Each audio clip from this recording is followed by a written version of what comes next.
Alright, so we are back for another review, and for today we're going to be checking out another CCZ. This is the Solo, so $15, and you are getting a dynamic driver configuration. So it's been a while since we checked out something from CCZ, but from what I remember, it's usually more of like CCA, KZ type of sound, and we're actually getting something like that here, but of course with the dynamic driver configuration.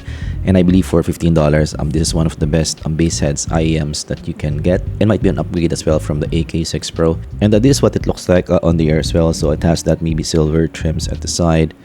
So actually for $15, really nice build quality here overall. Maybe reminds me of the KZ type of lobes, metal sides, and that does definitely elevate the look of the IM a little bit. And going to the sound quality, so definitely from the title, this is a bassy V, so this has a lot of bass. But looking at the signature here, it's more of a maybe warm V type of signature. From the bass region, you're getting a little bit of rise to around 200 hertz, so this gives it a bit more mid bass. So there's a lot of bass, big bass here at the bottom, and then it goes down to around 2K, so you're getting more recessed mids, and then going up to big rise to 5K, and then goes down again to 10K, and you're getting that 12K on top, with that be around 5 to 10 decibel rise there. So it's kind of like a bassy V for me. So yeah, the top end is still, you're getting a lot of clarity there. You're getting your usual two horns at the top, but because of that big bass and on the ear as well, the bass is really prominent. So this is still a bassy V signature. So actually the signature here reminds me of maybe a TFZ type of signature, and of course the usual maybe KZs, but actually does remind me of a TFZ more so, or maybe also a Blonde 01 type of signature. But this is a bit more fun, so this is a bit more maybe dynamic compared to your usual blondes. So yeah, for me this is a TFZ. And actually when I was listening to this, this reminds me of maybe a Live 3, but this is just maybe divided by 3 the price, so that's definitely really surprising. So it's a bassy V signature, and it's more of a smooth type of presentation. It's really fun and energetic, so more live monitoring type of sound, and quite responsive as well for dynamic driver. So compared to the AK6 Pros, this is one of the maybe key upgrades. So this is a bit more energetic, a bit more maybe musical to listen to.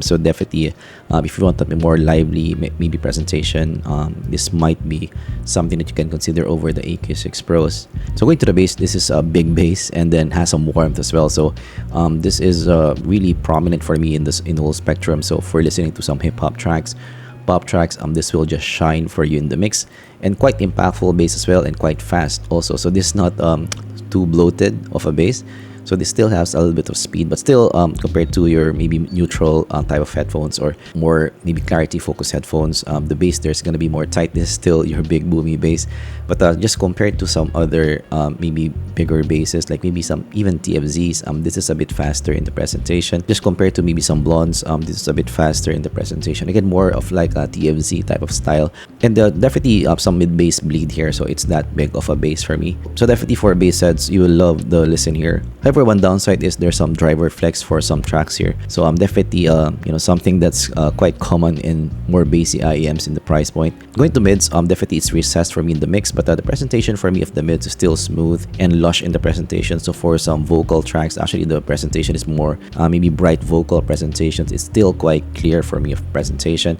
So for male and female vocals, definitely recessed, but still clear for me in the presentation. And because of that smoother, maybe dynamic driver nature of the sound, so still the fullness of the vocals is still there for me. However, one downside for me is the recession. So definitely in the mix, you will feel the vocals to be back in the mix. So that might be a downside for some people. So definitely if you're a vocal head, this might not be your pick, but yeah, definitely still the clarity for the vocals is still there for me. Going to highs, lots of clarity for me. Of course, you're getting that maybe 5K and 12K peak, and the 5K peak is really ginormous, really a lot here. So even for some guitar tracks, for some maybe cymbals, some acoustic tracks, jazz, this will still shine for me in the mix even if you have big bass. So that's one of the maybe advantages of having this type of signature. So 5K and 12K with the, of course, emphasis on the 6K.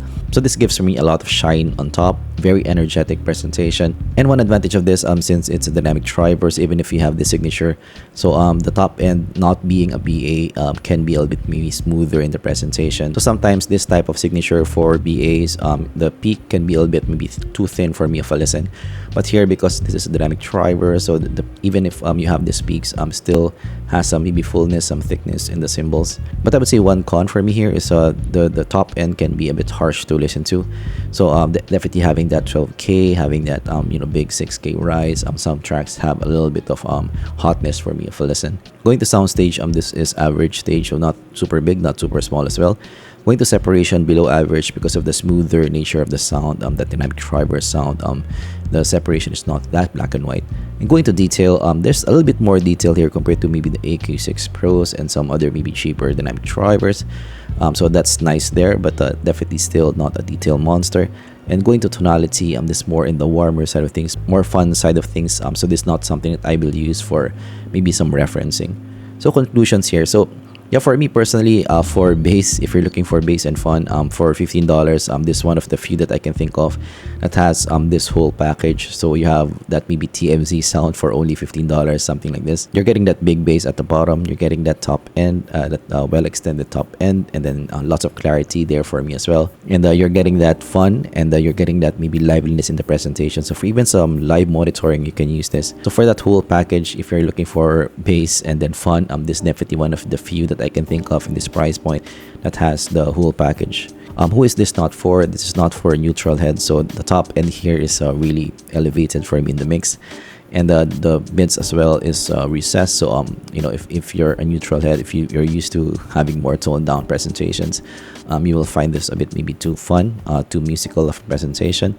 And also, if you don't like bass as well, so if you're not a bass lover, the bass here is really big and has some warmth as well, some mid-bass bleed. So if you're not a bass lover, you might not like this IEM. For personal preferences, for me, I am a mid-range lover, so the mids for me here is a bit maybe too recessed for my liking, and the top end has that hotness. So this is not my first pick for this price point. So I still prefer the Sal Notes of the world, the Chews of the world over this. So yeah, that's my take with the CCZ solos. Of course, if you learn something, leave a like and subscribe more content like this in the future.